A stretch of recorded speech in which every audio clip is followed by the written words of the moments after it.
Prologue. "We should start back," Gared urged as the woods began to grow dark around them. "The wildlings are dead." "Do the dead frighten you?" Ser Waymar Royce asked with just the hint of a smile. Gared did not rise to the bait. He was an old man, past 50, and he had seen the lordlings come and go. "Dead is dead," he said. "We have no business with the dead." "Are they dead?" Royce asked softly. "What proof have we?" "Will saw them," Gared said. "If he says they are dead, that's proof enough for me." Will had known they would drag him into the quarrel sooner or later. He wished it had been later rather than sooner. "My mother told me that dead men sing no songs," he put in. "My wet nurse said the same thing, Will," Royce replied. "Never believe anything you hear at a woman's tit." "There are things to be learned even from the dead," his voice echoed, too loud in the twilit forest. "We have a long ride before us," Gared pointed out. 8 days, maybe 9. And night is falling. Ser Waymar Royce glanced at the sky with disinterest. "It does that every day about this time. Are you unmanned by the dark, Gared?" Will could see the tightness around Gared's mouth, the barely suppressed anger in his eyes under the thick black hood of his cloak. Gared had spent 40 years in the Night's Watch, man and boy, and he was not accustomed to being made light of. Yet it was more than that. Under the wounded pride, Will could sense something else in the older man. You could taste it, a nervous tension that came perilous close to fear. Will shared his unease. He had been 4 years on the wall.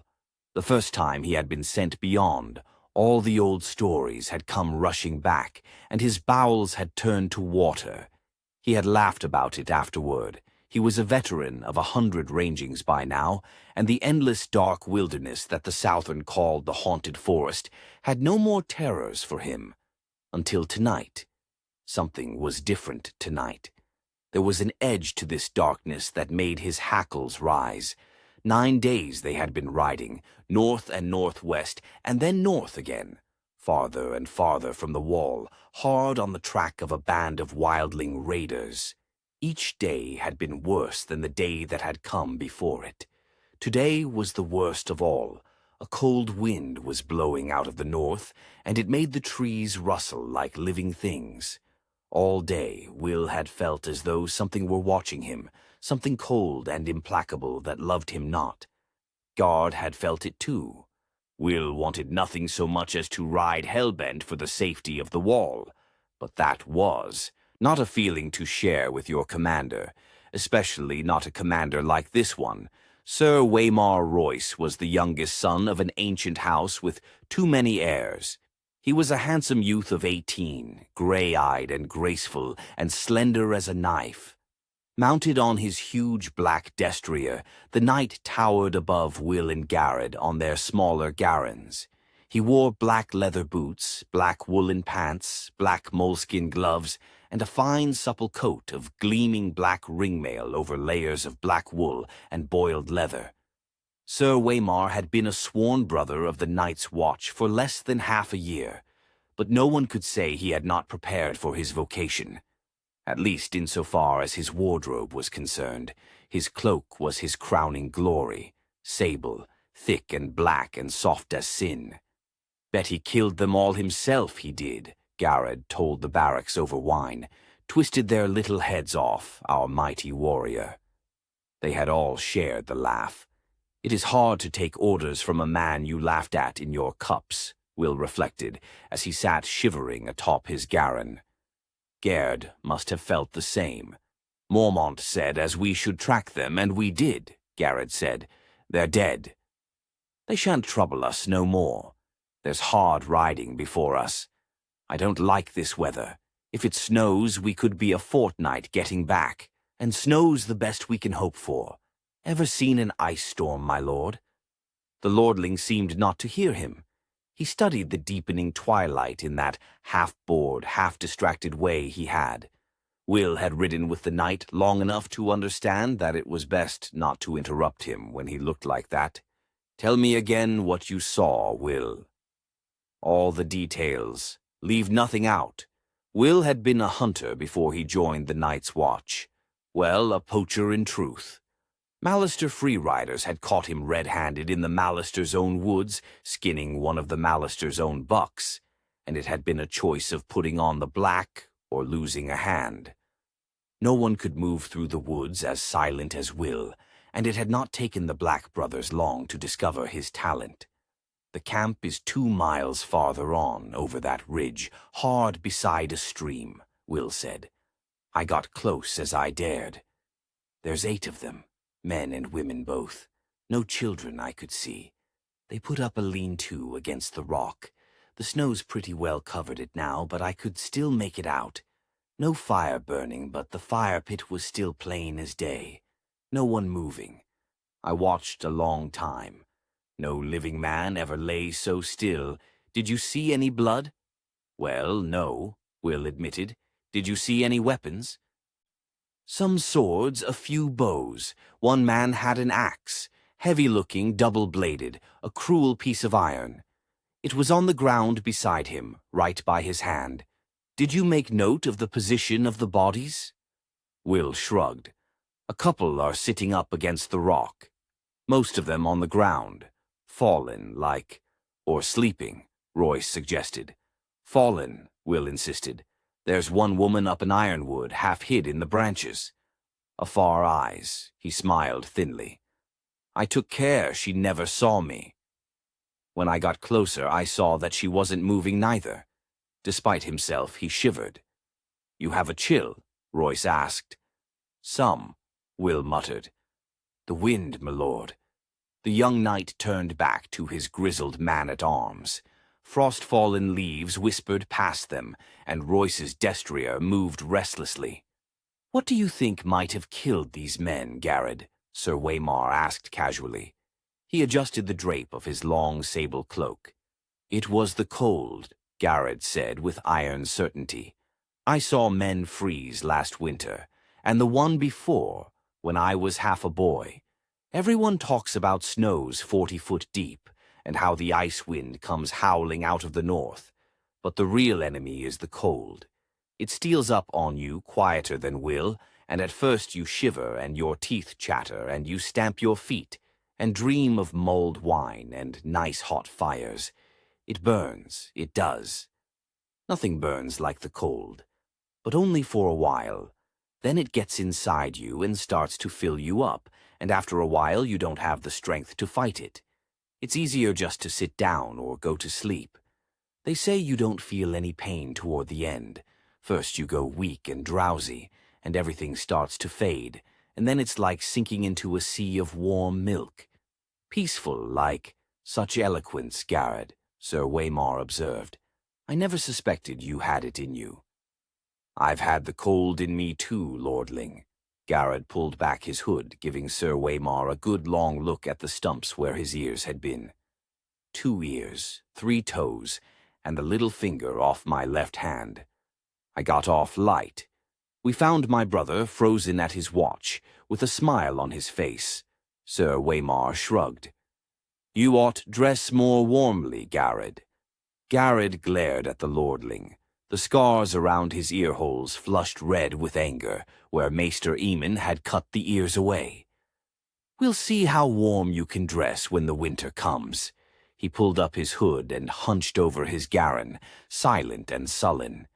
If Gared said it was the cold, Will began. Have you drawn any watches this past week, Will? Yes, my lord. There never was a week when he did not draw a dozen bloody watches. What was the man driving at? And how did you find the wall? Weeping, Will said, frowning. He saw it clear enough now that the lordling had pointed it out. They couldn't have froze. Not if the wall was weeping. It wasn't cold enough, Royce nodded. Bright lad. We've had a few light frosts this past week, and a quick flurry of snow now and then, but surely no cold fierce enough to kill 8 grown men. Men clad in fur and leather, let me remind you, with shelter near at hand, and the means of making fire. The knight's smile was cocksure. Will, lead us there. I would see these dead men for myself, and then there was nothing to be done for it. The order had been given, and honor bound them to obey. Will went in front, his shaggy little Gared picking the way carefully through the undergrowth. A light snow had fallen the night before, and there were stones and roots and hidden sinks lying just under its crust, waiting for the careless and the unwary. Ser Waymar Royce came next, his great black destrier snorting impatiently. The warhorse was the wrong mount for ranging, but try and tell that to the lordling. Gared brought up the rear. The old man-at-arms muttered to himself as he rode. Twilight deepened. The cloudless sky turned a deep purple, the color of an old bruise, then faded to black. The stars began to come out. A half-moon rose. Will was grateful for the light. "We can make a better pace than this, surely," Royce said when the moon was full risen. "Not with this horse," Will said. Fear had made him insolent. "Perhaps my lord would care to take the lead." Ser Waymar Royce did not deign to reply. Somewhere off in the wood a wolf howled. Will pulled his Gared over beneath an ancient gnarled ironwood and dismounted. "Why are you stopping?" Ser Waymar asked. "Best go the rest of the way on foot, my lord. It's just over that ridge." Royce paused a moment, staring off into the distance, his face reflective. A cold wind whispered through the trees. His great sable cloak stirred behind like something half alive. "There's something wrong here," Gared muttered. The young knight gave him a disdainful smile. "Is there?" "Can't you feel it?" Gared asked. "Listen to the darkness." Will could feel it. 4 years in the night's watch, and he had never been so afraid. What was it? Wind, trees rustling, a wolf. Which sound is it that unmans you so, Gared? When Gared did not answer, Royce slid gracefully from his saddle. He tied the destrier securely to a low-hanging limb, well away from the other horses, and drew his longsword from its sheath. Jewels glittered in its hilt, and the moonlight ran down the shining steel. It was a splendid weapon, castle-forged, and new-made from the look of it. Will doubted it had ever been swung in anger. "The trees press close here," Will warned. "That sword will tangle you up, my lord. Better a knife." "If I need instruction, I will ask for it," the young lord said. "Gared, stay here. Guard the horses." Gared dismounted. "We need a fire." "I'll see to it." "How big a fool are you, old man?" "If there are enemies in this wood, a fire is the last thing we want." "There's some enemies a fire will keep away," Gared said. "Bears and dire wolves and other things." Ser Waymar's mouth became a hard line. "No fire." Gared's hood shadowed his face, but Will could see the hard glitter in his eyes as he stared at the night. For a moment he was afraid the older man would go for his sword. It was a short, ugly thing, its grip discolored by sweat, its edge nicked from hard use. But Will would not have given an iron bob for the lordling's life if Gared pulled it from its scabbard. Finally, Gared looked down. "No fire," he muttered, low under his breath. Royce took it for acquiescence and turned away. "Lead on," he said to Will. Will threaded their way through a thicket, then started up the slope to the low ridge where he had found his vantage point under a sentinel tree. Under the thin crust of snow, the ground was damp and muddy, slick footing, with rocks and hidden roots to trip you up. Will made no sound as he climbed. Behind him, he heard the soft metallic slither of the lordling's ringmail, the rustle of leaves and muttered curses as reaching branches grabbed at his longsword and tugged on his splendid sable cloak. The great sentinel was right there at the top of the ridge, where Will had known it would be, its lowest branches a bare foot off the ground. Will slid in underneath, flat on his belly in the snow and the mud, and looked down on the empty clearing below. His heart stopped in his chest. For a moment he dared not breathe. Moonlight shone down on the clearing, the ashes of the fire pit, the snow-covered lean-to, the great rock. the little half-frozen stream. Everything was just as it had been a few hours ago. They were gone. All the bodies were gone. "Gods!" he heard behind him. A sword slashed at a branch as Ser Waymar Royce gained the ridge. He stood there beside the sentinel, long sword in hand, his cloak billowing behind him as the wind came up, outlined nobly against the stars for all to see. "Get down," Will whispered urgently. "Something's wrong." Royce did not move. He looked down at the empty clearing and laughed. "Your dead men seem to have moved camp, Will." Will's voice abandoned him. He groped for words that did not come. It was not possible. His eyes swept back and forth over the abandoned campsite, stopped on the axe. A huge double-bladed battle axe, still lying where he had seen it last, untouched. A valuable weapon. "On your feet, Will," Ser Waymar commanded. "There's no one here. I won't have you hiding under a bush." Reluctantly, Will obeyed. Ser Waymar looked him over with open disapproval. "I am not going back to Castle Black a failure on my first ranging. We will find these men." He glanced around. "Up the tree. Be quick about it. Look for a fire." Will turned away, wordless. There was no use to argue. The wind was moving. It cut right through him. He went to the tree, a vaulting gray-green sentinel, and began to climb. Soon his hands were sticky with sap, and he was lost among the needles. Fear filled his gut like a meal he could not digest. He whispered a prayer to the nameless gods of the wood, and slipped his dirk free of its sheath. He put it between his teeth to keep both hands free for climbing. The taste of cold iron in his mouth gave him comfort. Down below, the lordling called out suddenly, "Who goes there?" Will heard uncertainty in the challenge. He stopped climbing. He listened. He watched. The woods gave answer, the rustle of leaves, the icy rush of the stream, a distant hoot of a snow owl. The others made no sound. Will saw movement from the corner of his eye, pale shapes gliding through the wood. He turned his head, glimpsed a white shadow in the darkness. Then it was gone. Branches stirred gently in the wind, scratching at one another with wooden fingers. Will opened his mouth to call down a warning, and the words seemed to freeze in his throat. Perhaps he was wrong. Perhaps it had only been a bird, a reflection on the snow, some trick of the moonlight. What had he seen, after all? "Will, where are you?" Ser Waymar called up. "Can you see anything?" He was turning in a slow circle, suddenly wary, his sword in hand. He must have felt them as Will felt them. There was nothing to see. "Answer me. Why is it so cold?" It was cold. Shivering, Will clung more tightly to his perch. His face pressed hard against the trunk of the sentinel.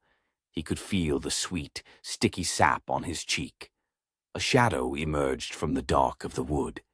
It stood in front of Royce. Tall it was, and gaunt and hard as old bones, with flesh pale as milk. Its armor seemed to change color as it moved. Here it was white as new-fallen snow, there black as shadow, everywhere dappled with the deep gray-green of the trees. The patterns ran like moonlight on water with every step it took. Will heard the breath go out of Ser Waymar Royce in a long hiss. "Come no farther," the lordling warned. His voice cracked like a boy's. He threw the long sable cloak back over his shoulders to free his arms for battle, and took his sword in both hands. The wind had stopped. It was very cold. The other slid forward on silent feet. In its hand was a long sword like none that Will had ever seen. No human metal had gone into the forging of that blade. It was alive with moonlight, translucent, a shard of crystal so thin that it seemed almost to vanish when seen edge-on. There was a faint blue shimmer to the thing, a ghost light that played around its edges, and somehow Will knew it was sharper than any razor. Ser Waymar met him bravely. "Dance with me, then." He lifted his sword high over his head, defiant. His hands trembled from the weight of it, or perhaps from the cold.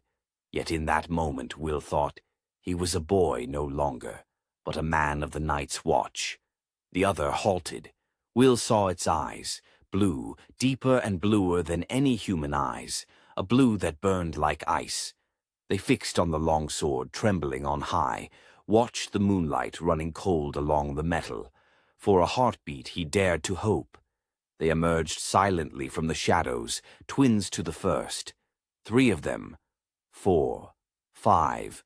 Ser Waymar may have felt the cold that came with them, but he never saw them, never heard them. Will had to call out. It was his duty, and his death if he did. He shivered and hugged the tree, and kept the silence. The pale sword came shivering through the air. Ser Waymar met it with steel. When the blades met, there was no ring of metal on metal, only a high, thin sound at the edge of hearing, like an animal screaming in pain. Royce checked a second blow, and a third, then fell back a step. Another flurry of blows, and he fell back again. Behind him, to right, to left, all around him, the watchers stood patient, faceless, silent, the shifting patterns of their delicate armor making them all but invisible in the wood. Yet they made no move to interfere. Again and again the swords met, until Will wanted to cover his ears against the strange, anguished keening of their clash. Ser Waymar was panting from the effort now, his breath steaming in the moonlight. His blade was white with frost, the others danced with pale blue light. Then Royce's parry came a beat too late. The pale sword bit through the ringmail beneath his arm. The young lord cried out in pain. Blood welled between the rings. It steamed in the cold, and the droplets seemed red as fire where they touched the snow. Ser Waymar's fingers brushed his side. His moleskin glove came away soaked with red. The other said something in a language that Will did not know. His voice was like the cracking of ice on a winter lake, and the words were mocking. Ser Waymar Royce found his fury. "For Robert!" he shouted, and he came up snarling, lifting the frost-covered longsword with both hands and swinging it around in a flat sidearm slash with all his weight behind it. The other's parry was almost lazy. When the blades touched, the steel shattered. A scream echoed through the forest night, and the longsword shivered into 100 brittle pieces, the shards scattering like a rain of needles. Royce went to his knees, shrieking, and covered his eyes. Blood welled between his fingers. The watchers moved forward together as if some signal had been given. Swords rose and fell, all in a deathly silence. It was cold butchery. The pale blades sliced through ringmail as if it were silk. Will closed his eyes. Far beneath him he heard their voices and laughter sharp as icicles. When he found the courage to look again, a long time had passed, and the ridge below was empty. He stayed in the tree, scarce daring to breathe, while the moon crept slowly across the black sky. Finally, his muscles cramping and his fingers numb with cold, he climbed down. Royce's body lay face down in the snow, one arm outflung. The thick sable cloak had been slashed in a dozen places. Lying dead like that, you saw how young he was.